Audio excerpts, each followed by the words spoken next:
Headlines from an African perspective.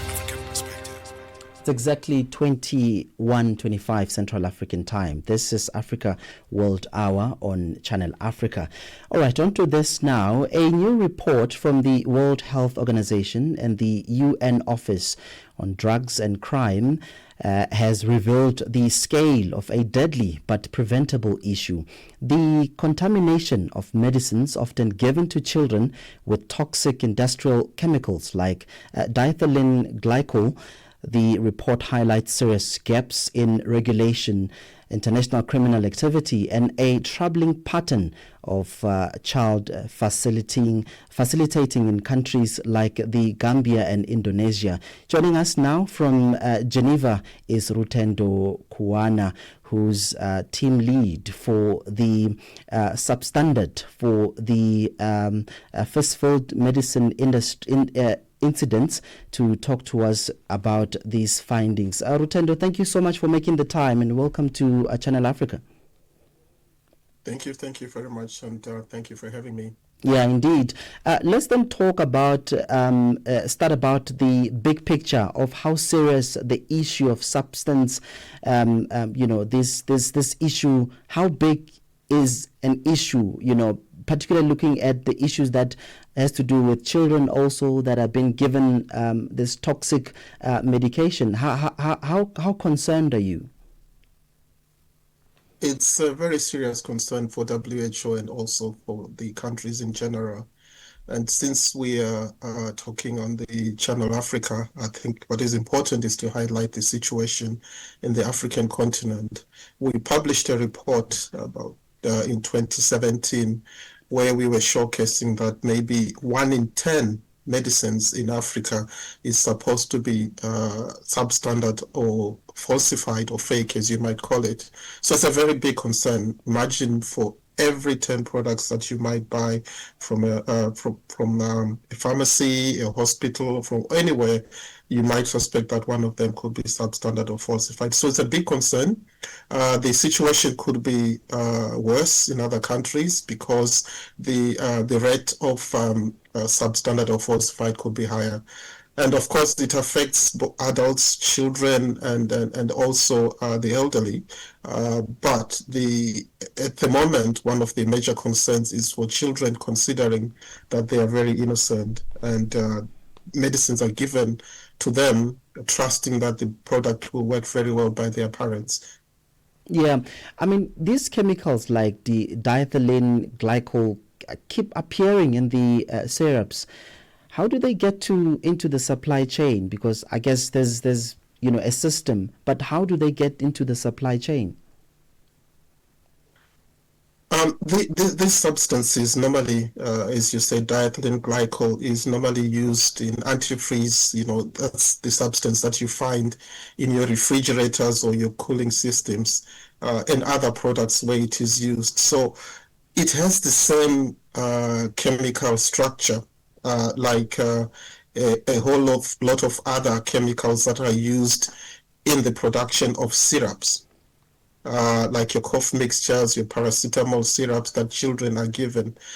And the tendency is that these chemicals that you are supposed to use normally in the cough syrups and paracetamol syrups are very expensive. And because they look the same, smell the same, unless you do laboratory testing, what you then find is people that are trying to save cost of the syrups, they actually replace or substitute the normal substances with the diethylene glycol and ethylene glycol, and that's how they end up in the medicines for children. Yeah, and are we is it safe to say that there are loopholes in our health systems, particularly looking at the African continent, with regards to medicine safety? Is it safe to say that? Yes, there are indeed loopholes. This issue of diethylene glycol, for example, it's more than 90 years since we had the first incidents reported of medicines for children contaminated with diethylene glycol. It happened in the Americas, and this is for those that are familiar with the Food and Drugs Authority in the US. That's one of the reasons why it was established, because of the same problem. And 90 years later, we still have the same problem. So yes, it is a concern. And the loopholes are with the regulators not actually implementing what they are supposed to do, having good oversight over the manufacturers, over the importers, over the people that are selling the products, and also making sure that those manufacturers that are manufacturing the products are actually doing adequate testing before they use the substances that are supposed to be the correct ones. Yeah, you're saying that the regulations have loopholes, but what are you doing as the WHO to enforce regulations so that these people do comply?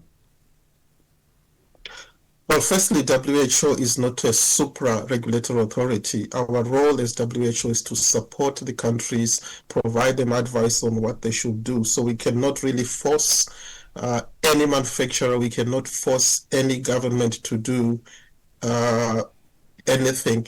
We just provide the facility, or we facilitate for them to be able to do what they are supposed to do. So we provide capacity building for the regulatory authorities to be able to detect these medicines, contaminated medicines from their market, either building the capacity of their laboratory, supporting them to have effective inspection systems, and also to make sure that when even the laboratories that they have, they can test for these substances. Yeah, Rutendo, and what kind of cross-border cooperation is needed to address this, challenge of?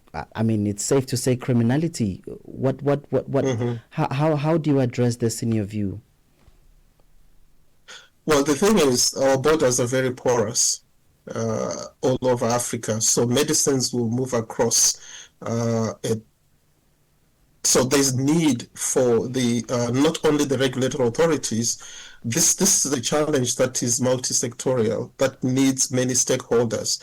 We are talking about customs. We are talking about the police. We are talking about the court systems to make sure that criminals are prosecuted, police have got adequate support, and also customs are able to detect products that are moving across their borders. So we need to be able to share information between the countries about what is being imported into their countries, what is being exported. And whenever there are reports, to be able to share information about the risks of these products.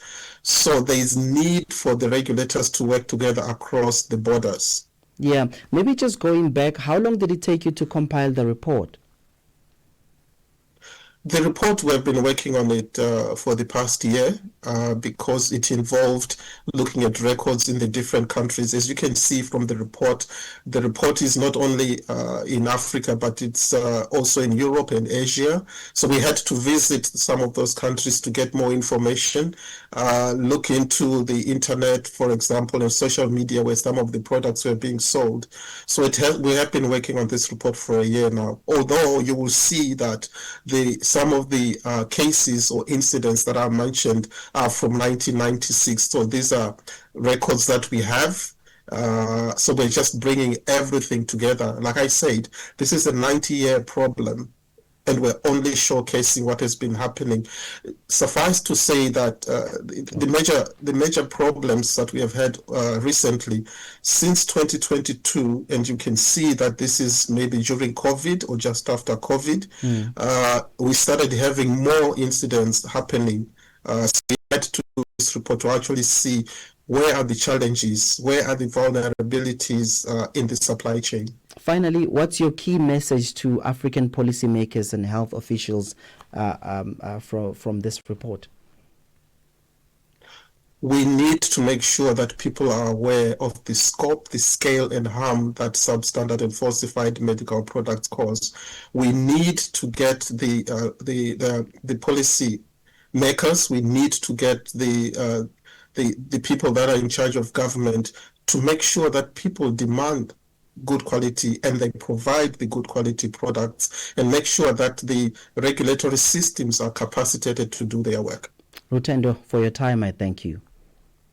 Thank you very much. All right, there you have it. Rutendo Kuwana, who, of course, speaks on behalf of the World Health Organization. He's the team lead for Substandard and falsified medicines incidents, talking to us there about the issues that has to do with medicine, not only in the continent, but all over the world.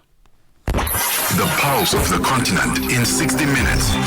Stay informed and inspired with Africa World Hour on Channel Africa.